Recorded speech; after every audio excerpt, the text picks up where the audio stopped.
Welcome to the YouTube channel General Concepts of Pharmaceutical Sciences by Ajit Pandey. So today we will be discussing about suspension liquid dosage form. So suspensions are a type of biphasic liquid dosage form. We will be discussing in detail about this suspension liquid dosage form in this lecture. So let's start the lecture. तो जो suspension होते हैं वो एक type है biphasic liquid dosage form का। तो biphasic liquid dosage form का मतलब ये होता है जिसमें एक से ज़्यादा फेज़ हों। जब हम उसको देखेंगे डोजेस फॉर्म को तो आप हमें दो फेज़ उसमें दिखेगा। तो दो फेज़ दिखता है, इसका मतलब ये बाईफेजिक लिक्विड डोजेस फॉर्म है। तो सस्पेंशन का डेफिनेशन जब देखा जाता है तो उसमें लिखा है कि suspensions are finely divided solid particles of medicaments which are dispersed in liquid or semi solid vehicle। तो जो सस्पेंशन होता है वो एक लिक्विड मीडियम में या फिर सेमी सॉलिड मीडियम में solid particle, finally divided solid particle को जब सस्पेंड कर देते हैं, डिस्पर्स कर देते हैं तो एक सस्पेंशन बनता है। तो सस्पेंशन को हम यही बोलते हैं। अब जैसे कि बताया कि जो सस्पेंशंस होते हैं उसमें फाइनली डिवाइडेड पार्टिकल डिस्पर्स्ड रहते हैं। तो जो पार्टिकल है उसका पार्टिकल साइज़ जो होता है वो उसकी एक लिमिट है कि वो 0.5 से लेके 5 माइक्रोन तक का ही पार्टिकल साइज़ होता है। अगर पार्टिकल का साइज़ इतने के बीच में है तभी वो सस्पेंशन कहलाएगा, नहीं तो नहीं कहलाएगा। अब इसमें जैसे कि बताया कि दो फेज़ होते हैं, तो जो ज़्यादा अमाउंट में जो फेज़ होगा उसको हम कंटिन्यूअस फेज़ बोलते हैं। और एक चीज़ ये भी है कि जो दो फेज़ होते हैं तो एक सॉलिड फेज़ होगा और एक लिक्विड फेज़ होगा। तो जो लिक्विड फेज़ है वो ज़्यादा अमाउंट में रहेगा और उसको हम कंटिन्यूअस फेज़ बोलते हैं, और जो कम अमाउंट में रहेगा वो हो गया सॉलिड पार्टिकल जो रहेंगे वो कम अमाउंट में रहेंगे, तो उसको हम क्या बोलेंगे, डिस्पर्स्ड फेज़ बोलेंगे। तो इसमें दो फेज़ हो गए, एक कंटिन्यूअस फेज़ और एक डिस्पर्स्ड फेज़ हो गया। तो ये जो सस्पेंशंस होते हैं वो जनरली ओरली दिया जाता है या फिर पैरेंटल रूट के थ्रू भी दिया जाता है। तो ये इंटरनल यूज़ में देखा जाए तो ये दो रूट से दिया जाता है, या तो ओरली या फिर पैरेंटल रूट के थ्रू देते हैं। अब ये जो सस्पेंशन है वो एक्सटर्नल एप्लीकेशन के लिए भी बहुत सारे सस्पेंशंस आते हैं। इसका मतलब ये हो गया कि जो सस्पेंशंस हैं वो हम इंटरनली भी यूज़ कर सकते हैं और एक्सटर्नली भी यूज़ कर सकते हैं। टॉपिकल एप्लीकेशन के लिए कुछ सस्पेंशंस आते हैं। तो ये जो सस्पेंशन है वो हम इंटरनली जब यूज़ करेंगे तो ओरल रूट के थ्रू कर सकते हैं या फिर पैरेंटल रूट के थ्रू ये सस्पेंशन यूज़ किया जाता है। और अगर एक्सटर्नली अप्लाई करना है तो वो टॉपिकली अप्लाई किया जाता है। अब एक अच्छे सस्पेंशन की क्या क्या क्वालिटी होनी चाहिए वो देखते हैं। So a good suspension should settle slowly. मतलब जो सस्पेंशन है, अब जैसे कि बताया कि जो सस्पेंशन है उसमें सॉलिड पार्टिकल रहेगा जो कि उस लिक्विड मीडियम में अच्छे से डिस्पर्स्ड रहता है। तो डिस्पर्स्ड रहेगा मतलब पूरे मीडियम में अच्छे से वो मूव करता रहेगा। तो एक अच्छा जो सस्पेंशन होता है वो ऐसा होना चाहिए कि जो सॉलिड पार्टिकल है वो धीरे धीरे बहुत ही स्लोली सेटल हो, उसको सेटल होने को टाइम लगे। अगर बहुत जल्दी सेटल हो जाता है तो वो एक अच्छा सस्पेंशन नहीं कहलाएगा। जो सॉलिड पार्टिकल हैं वो धीरे धीरे सस्पेंड होने चाहिए। उसके बाद अगर मीन्स सेटल हो गए हैं, वो नीचे सेटल हो गए हैं, तो सेटल होने के बाद रीडिस्पर्स्ड अगर किया जाता है, मतलब शेक करेंगे तो जो पार्टिकल नीचे बैठ गया है वो रीडिस्पर्स्ड भी बहुत जल्दी होना चाहिए। तो ये भी एक गुड क्वालिटी होती है एक अच्छे सस्पेंशन की। मतलब कि एक तो सेटल नहीं होना चाहिए पार्टिकल। अब अगर सेटल हो गया है तो जब उसको शेक किया जाए तो बहुत जल्दी फिर से रीडिस्पर्स्ड हो जाए। तो ऐसा होना चाहिए, एक अच्छे सस्पेंशन की ये क्वालिटी है। शुड पॉर रेडली एंड इवनली, ये भी एक क्वालिटी है कि जब सस्पेंशन को पोर किया जाएगा, मतलब जब लेने के लिए पोर किया जाएगा तो बहुत ईज़िली पोर होना चाहिए और इवनली पोर होना चाहिए। अब ये नहीं कि जैसे पोर कर रहे हैं तो एक समय में पूरा लिक्विड आ जाए और एक समय में पूरा सॉलिड पार्टिकल ही आ जाए, तो ऐसा नहीं होना चाहिए। यूनिफॉर्म इवनली वो पोरेबल होना चाहिए आपका सस्पेंशन। एक चीज़ और है कि केमिकली इनर्ट होना चाहिए, मतलब कोई भी एडवर्स इफ़ेक्ट इनका नहीं होना चाहिए जो ड्रग पार्टिकल है। उसके बाद जो सस्पेंडेड पार्टिकल जो होते हैं, जैसे कि बताया कि जो सॉलिड पार्टिकल हैं वो लिक्विड में सस्पेंडेड रहते हैं, तो सस्पेंडेड रहते हैं तो वो धीरे धीरे नीचे सेटल होते हैं। तो जब नीचे सेटल होंगे तो जो सॉलिड पार्टिकल है नीचे सेटल होके एक केक की तरह बना देंगे। तो जो अच्छे सस्पेंशन होते हैं वो सेटल होंगे बहुत, लेकिन सेटल होने के बाद वो केक फॉर्मेशन नहीं करते हैं। तो एक अच्छा जो सस्पेंशन होता है वो ये केक फॉर्मेशन नहीं करता है। सस्पेंड मीन्स जो पार्टिकल्स हैं वो नीचे सेटल होने के बाद केक फॉर्म नहीं करेंगे। तो अच्छे सस्पेंशन की ये एक क्वालिटी होती है। अब आपको स्टार्टिंग में ही बताया कि जो सॉलिड पार्टिकल होगा वो फाइन पार्टिकल होते हैं और जिसका जो पार्टिकल साइज़ होता है 0.5 to 5 माइक्रोन होता है। तो अगर पार्टिकल का साइज़ का रेंज जो है वो इसके बीच का है, 0.5 to 5 माइक्रोन है, मतलब ये एक गुड सस्पेंशन की क्वालिटी है। So these all are qualities of a good suspension. एक अच्छे सस्पेंशन की ये सारी क्वालिटी है। क्या क्या क्वालिटी है? एक तो सेटल स्लोली होना चाहिए, जल्दी सेटल नहीं होना चाहिए सॉलिड पार्टिकल। दूसरा ये है कि सेटल हो गया तो सेटल अगर हो गया है तो फिर से वो अगर शेक किया जाए तो जल्दी से जल्दी रीडिस्पर्स्ड हो जाए। उसके बाद जब पोर किया जाए सस्पेंशन को तो बहुत इवनली पोर हो। उसके बाद जो सस्पेंशन में जो ड्रग हैं वो केमिकली इनर्ट होना चाहिए, मतलब जो व्हीकल के साथ रिएक्ट नहीं करना चाहिए, नहीं तो कुछ अलग कंपाउंड बन जाएगा। उसके बाद जब सस्पेंशन जो है उसमें सॉलिड पार्टिकल जब सस्पेंड हो रहे हैं, मीन्स नीचे जब सेटल हो रहे हैं, तो सेटल होने के बाद केक ना बनाए, केक फॉर्मेशन नहीं होना चाहिए।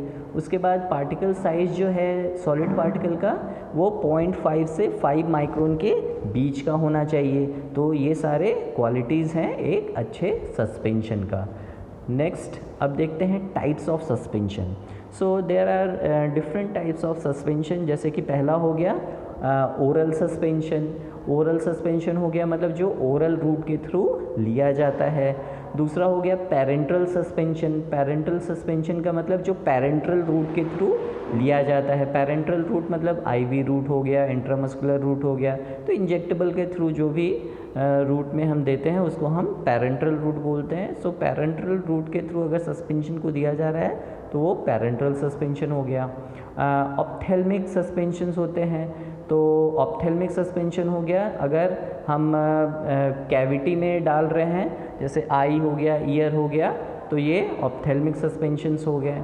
उसके बाद सस्पेंशन फॉर एक्सटर्नल यूज़ मतलब जो कि मतलब टॉपिकली अगर अप्लाई किया जा रहा है सस्पेंशन तो हो गया सस्पेंशन फॉर एक्सटर्नल यूज़। तो ये सारे डिफरेंट टाइप्स हैं सस्पेंशन के, depending upon through which route it is applied और इट इज़ गिवन। मतलब सस्पेंशन किस रूट के थ्रू दिया जा रहा है उसके बेसिस पे ये टाइप्स हैं। तो ये सारे डिफरेंट टाइप्स हो गए। अब इसके बारे में थोड़ा थोड़ा देख लेते हैं। जैसे कि पहला था ओरल सस्पेंशन। अब ओरल सस्पेंशन क्या है? To be consumed by oral route. To be consumed by oral route का मतलब कि वो ओरल रूट के थ्रू ही वो सस्पेंशन लेना है, कंज्यूम करना है। उसके बाद it contains flavouring and sweetening agent to mask bitter taste. जो अब ओरल रूट से लिया जाएगा, तो ओरल रूट से लिया जाएगा तो जो टेस्ट है पेशेंट उस टेस्ट को फील करेगा। तो जो टेस्ट होना चाहिए वो अच्छा होना चाहिए, स्वीट टेस्ट होना चाहिए। सो जो ओरल सस्पेंशंस होते हैं they contain flavouring and sweetening agents to mask the bitter taste of drug. जो ड्रग है उसका जो बिटर टेस्ट है उसको मास्क करने के लिए ये फ्लेवरिंग या स्वीटनिंग एजेंट उसमें डाले जाते हैं ओरल सस्पेंशन में। और क्या क्या एडवांटेजेस हैं ये ओरल सस्पेंशन के? तो easy to swallow the suspended insoluble medicament. अब जैसे ये जो सस्पेंशंस बनते हैं वो वैसे ड्रग पार्टिकल का सस्पेंशन बनता है जो कि किसी भी मीन्स व्हीकल में अच्छे से सॉल्युबलाइज नहीं होता है, तो वैसे ड्रग का ही ये सस्पेंशन बनता है। तो वैसे मेडिकामेंट, वैसे ड्रग्स, वैसे कंपाउंड्स जो कि इनसॉल्युबल होते हैं तो उसको सस्पेंशन के फॉर्म में सॉलो करना ईजी होता है। तो ये एक एडवांटेज है ओरल सस्पेंशन का। दूसरा क्या है advantage? Insoluble derivatives in suspension are more palatable than soluble derivatives in solution. मतलब जो इनसॉल्युबल डेरिवेटिव्स जो होते हैं सस्पेंशन में वो बहुत ही ज़्यादा पैलेटेबल होते हैं as compare to soluble derivatives in solution. एक सॉल्यूशन में जो सॉल्युबल डेरिवेटिव्स होते हैं उससे ज़्यादा पैलेटेबल होते हैं ये आपके इनसॉल्युबल डेरिवेटिव्स जो कि सस्पेंशन के अंदर रहते हैं। तो ये एक एडवांटेज है ओरल सस्पेंशन का। और क्या एडवांटेज है ओरल सस्पेंशन का? बल्कि insoluble powders like kaolin, chalk can be administered in suspension as adsorbent for toxins, acidity। तो इसमें क्या है कि जैसे इनसॉल्युबल बल्कि पाउडर्स होते हैं जैसे केओलिन हो गया, चॉक हो गया, इनको ऐसे ही दिया जाए सॉलिड डोजेस फॉर्म में या पाउडर डोजेस फॉर्म में तो इतना ज़्यादा पेशेंट ले नहीं पाता है। बट अगर सस्पेंशन के फॉर्म में दिया जाए तो वो ईज़िली पेशेंट उसको ले सकता है। तो ये एक एडवांटेज, ये भी एक एडवांटेज हो गया ओरल सस्पेंशन का। तो ये सारे एडवांटेजेस हैं ओरल सस्पेंशन के। अब डिसएडवांटेजेस क्या हैं? तो एडवांटेजेस हैं तो कुछ डिसएडवांटेजेस भी हैं। अब पहला डिसएडवांटेज तो यही है कि जो सस्पेंशंस होते हैं उसको जब लेना है तो पहले शेक करना है। क्यों? क्योंकि जो पार्टिकल्स हैं वो सेटल हो जाते हैं, क्योंकि वो आपके व्हीकल में तो डिज़ोल्व हो नहीं रहे हैं, तो वो डिस्पर्स्ड फॉर्म में है, तो वो धीरे धीरे सेटल होते हैं जब स्टोर करके रखा जाता है। तो जब भी लेना है तो ये याद रखना है कि शेकिंग आपको करना ही करना है। तो फॉर्मुलेशन को पहले शेक करना है और फिर उसको लेना है। लेकिन अगर शेक नहीं किया तो क्या होगा? तो यूनिफॉर्म मेडिकामेंट आपका बॉडी के अंदर मीन्स अंदर नहीं जाएगा। तो ये एक डिसएडवांटेज है कि पेशेंट को हमेशा याद रखना पड़ता है कि सस्पेंशन को अपने को शेक करके ही लेना है। दूसरा क्या है disadvantage? Accuracy of dose is less than solution. अब ये तो होगा ही होगा। अब जैसे क्या है कि आपने शेक किया और शेक करने के बाद ले रहे हैं, तो जब शेक करते हैं तो जो पार्टिकल सेटल हो गया था वो फिर से रीडिस्पर्स्ड होना चाहिए। अब रीडिस्पर्स्ड अगर सपोज़ अच्छे से नहीं हो पाया तो ऊपर के पोर्शन में क्या होगा? आपके ड्रग पार्टिकल कम रहेंगे और नीचे के पोर्शन में ड्रग पार्टिकल ज़्यादा रहेंगे। और जब उसको पोर किया जाएगा सस्पेंशन को तो पार्टिकल जितने आने चाहिए उतने नहीं आ पाएंगे। तो इससे क्या होगा? अगर रीडिस्पर्सन अच्छे से हो रहा है तो ड्रग ज़्यादा जा रहा है, अगर रीडिस्पर्सन अच्छे से नहीं हो पा रहा है तो ड्रग कम जा रहा है। मतलब क्या हुआ कि एग्जैक्ट एक्यूरेसी जो है डोज का वो उतना अच्छा नहीं है सस्पेंशन के केस में, लेकिन सॉल्यूशन के केस में ऐसा नहीं होता है। तो ये एक डिसएडवांटेज है सस्पेंशन का कि डोज एक्यूरेसी ऑफ डोज जो है वो हम मेंटेन नहीं कर पाते हैं उतना सस्पेंशन में, जो कि सॉल्यूशन में कर सकते हैं। दूसरा और क्या एक डिसएडवांटेज है? स्टोरेज में led to change in disperse system. जैसे कि जो सस्पेंशन है उसको जब स्टोर करके रखा जाता है तो कभी कभी ऐसा होता है कि जो सस्पेंशन है वो ख़राब भी हो सकता है। तो वही केक फॉर्मेशन हो जाएगा या फिर नीचे सेटल हो गया है तो फिर से शेक करने से अच्छे से रीडिस्पर्स नहीं होगा तो आपका सस्पेंशन ख़राब हो सकता है। तो ये सारे डिसएडवांटेजेस हैं एक ओरल सस्पेंशन के। तो जो ओरल सस्पेंशन होते हैं उसके एडवांटेजेस भी हैं और डिसएडवांटेजेस, बट एडवांटेजेस ज़्यादा हैं। तो ये सारा कुछ है एक ओरल सस्पेंशन के बारे में। नेक्स्ट है पैरेंटल सस्पेंशंस। तो पैरेंटल सस्पेंशंस जैसे कि बताया आप लोगों को कि जो पैरेंटल रूट से जो सस्पेंशन को दिया जाता है उसको हम पैरेंटल सस्पेंशंस बोलते हैं। जैसे कि पहला ही पॉइंट वही है एडमिनिस्टर्ड बाय पैरेंटल रूट। तो पैरेंट्रल रूट के थ्रू अगर दिया जा रहा है तो उसको हम पैरेंट्रल सस्पेंशन बोलेंगे। नेक्स्ट क्या है, particle size of drug should be such that it can pass through needle of syringe. अब क्या है, पैरेंट्रल रूट से देना है, तो पैरेंट्रल रूट से देना है तो सिरिंज के थ्रू ही देना है।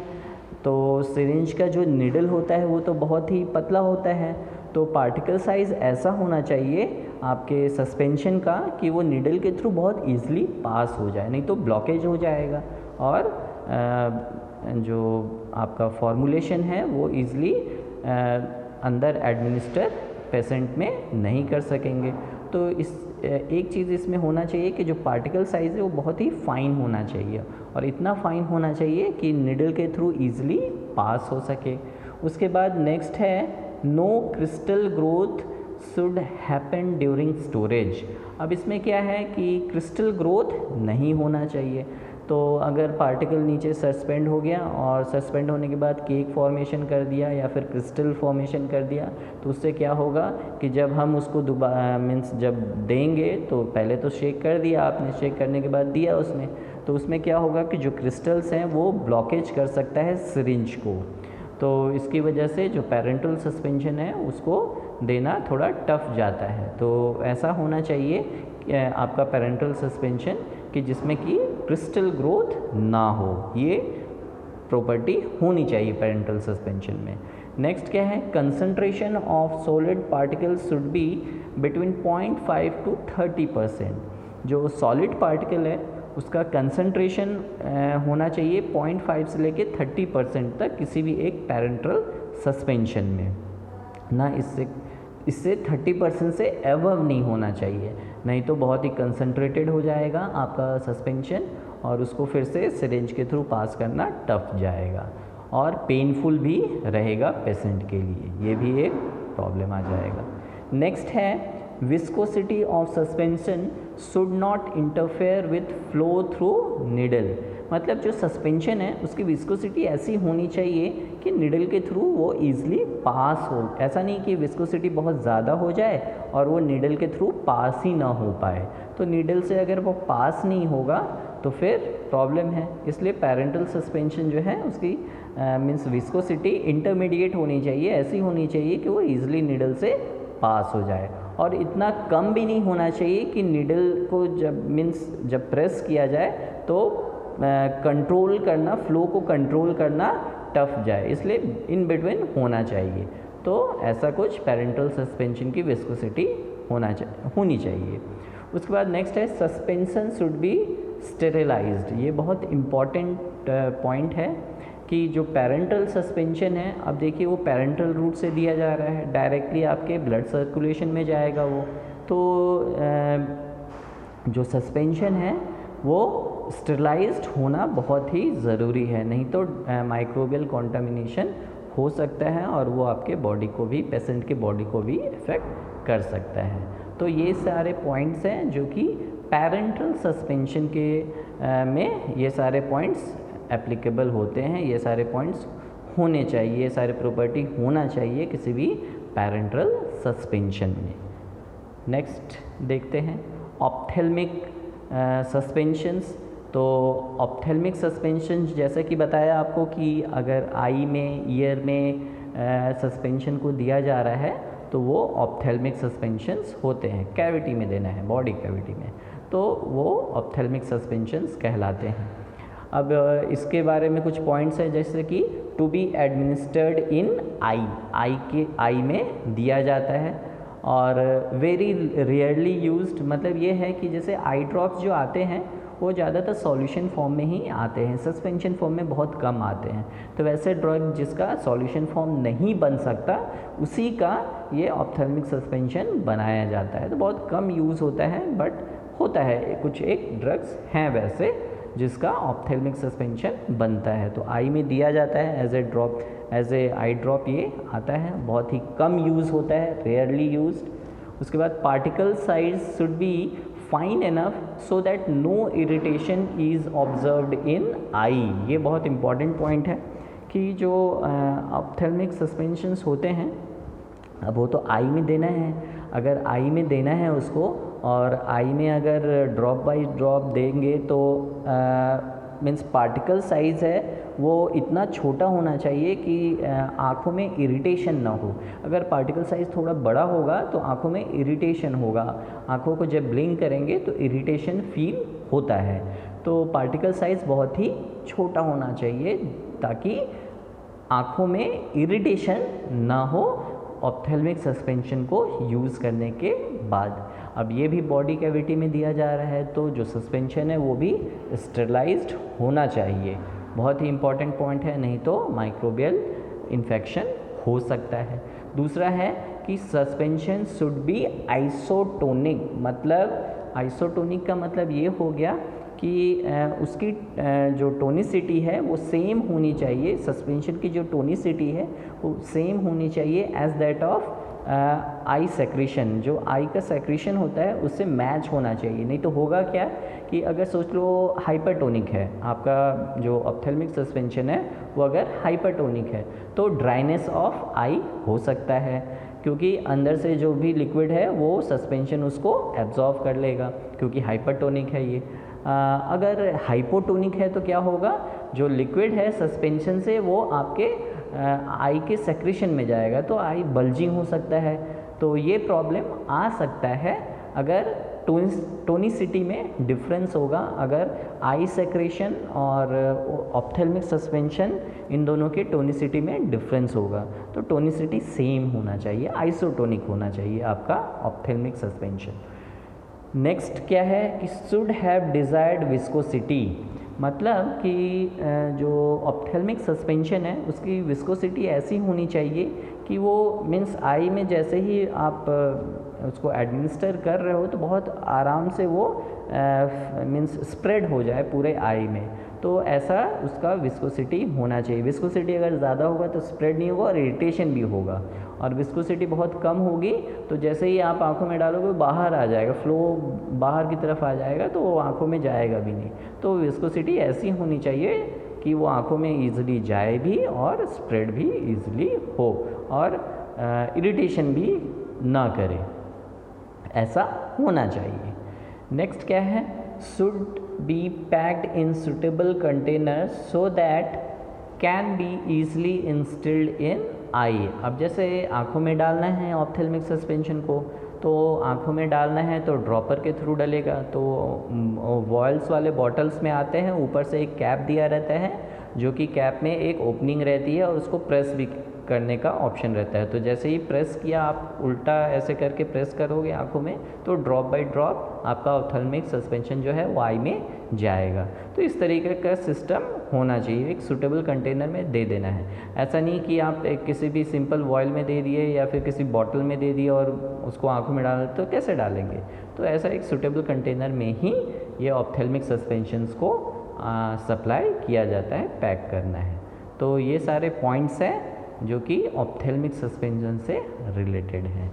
नेक्स्ट एक और बताया था, सस्पेंशंस फॉर एक्सटर्नल यूज़। तो ये जो सस्पेंशन है वो एक्सटर्नली यूज़ किए जाते हैं, मतलब टॉपिकली यूज़ किए जाते हैं ये सस्पेंशंस। तो पॉइंट्स वैसे ही हैं कि एक्सटर्नली ये यूज़ होंगे, जैसे कि लोशंस हो गए, इन्हेलेशंस हो गए, ईयर ड्रॉप्स जो हैं। अब देखिए ये ईयर ड्रॉप जो है वो एक्चुअली बॉडी के अंदर नहीं जा रहा है, वो बाहर ही रह जा रहा है, इसलिए ये एक्सटर्नल यूज़ के अंदर आ गया, ये ऑप्थेल्मिक के अंदर नहीं गया। तो ईयर ड्रॉप्स हो गया, इन्हेलेशंस हो गए। इन्हेलेशंस भी जो है वो नेसल कैविटी में ही रह जाता है, अंदर नहीं जा रहा है। लोशंस हो गया, तो लोशंस तो आपको टॉपिकली ही अप्लाई करना है। तो ये सारे कुछ फॉर्मुलेशंस हैं सस्पेंशन के जो कि एक्सटर्नली ही यूज़ होते हैं। नेक्स्ट पॉइंट क्या है, contain very small particle to avoid grittiness. मतलब ऐसा होना चाहिए कि अब जैसे ये तो टॉपिकली अप्लाई करना है, अगर लोशन है तो अब टॉपिकली अप्लाई करना है और आपने अप्लाई किया, तो अगर पार्टिकल साइज़ थोड़ा ज़्यादा होगा तो आपको फील होगा वो पार्टिकल और वो स्किन को इरिटेशन क्रिएट कर सकता है। तो पार्टिकल साइज़ छोटा होना चाहिए, नहीं तो वो आपको फील होगा और पेशेंट को डिस्कम्फर्ट फील हो सकता है इससे। नेक्स्ट क्या है, lotions are easy to apply than semi solid preparations. ये एक फ़ायदा है कि अगर सस्पेंशन को लोशन के फॉर्म में दे रहे हैं तो वो ईज़िली अप्लाई कर सकते हैं, बट अगर सेमी सॉलिड कोई प्रिपरेशन है उसको अगर टॉपिकली अप्लाई करना है तो स्प्रेडेबिलिटी उतनी अच्छी नहीं होती है, बट लोशन की स्प्रेडेबिलिटी अच्छी है, वो स्प्रेड अच्छे से होता है। तो ये एक फ़ायदा है अगर सस्पेंशन के फॉर्म में हम देते हैं किसी भी ड्रग को, तो स्प्रेडेबिलिटी बहुत अच्छी होगी, बट सेमी सॉलिड के फॉर्म में दिए तो स्प्रेड अच्छे से नहीं होता है टॉपिकली अगर देना है तो ये सारे पॉइंट्स हैं जो कि एक्सटर्नली अगर कोई सस्पेंशन यूज़ होता है तो उससे रिलेटेड ये सारे पॉइंट्स हैं। तो आज के लिए इतना ही। अब नेक्स्ट क्लास में इसी टॉपिक को सस्पेंशन को ही कंटिन्यू करेंगे। अभी और भी बहुत सारे इम्पॉर्टेंट टॉपिक्स हैं सस्पेंशन से रिलेटेड, तो उसको हम कंटिन्यू करेंगे। Thank you very much.